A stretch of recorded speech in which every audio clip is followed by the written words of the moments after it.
Slow করে দিই। আমাদের ক্যাশ খুঁজতে 1 ঘন্টা নিলে হবে না, বলে দিলাম। ও ছেলেটাও শুনে নিল। আমি কাউন্টারে বসে যথারীতি নিজের কাজ করতে লেগে যাবো। 53,000 টাকা আমার শর্ট, এবং এটা যে ওই ছেলেটারই শর্ট। তখন তো চুরি করা তো জানা নেই, আমরা ভেবেছি, সবাই ভেবেছি যে দেয়নি।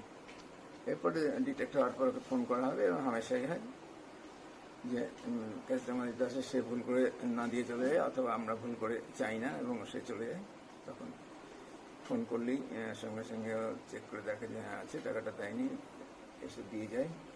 অথবা ওপর পোর্শনটা সার্কেল করে দিয়েছি, লাল রঙের সার্কেল যেটা করা, সেটা ক্যাশ অফিসার, ওর নাম তন্ময় চৌধুরী।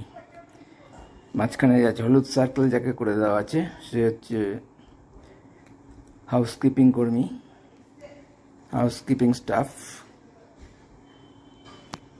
এজেন্সির স্টাফ। ওর নাম জীবন, টাইটেল কনফার্ম না হতে পারে, চক্রবর্তী, জীবন চক্রবর্তী হতে পারে।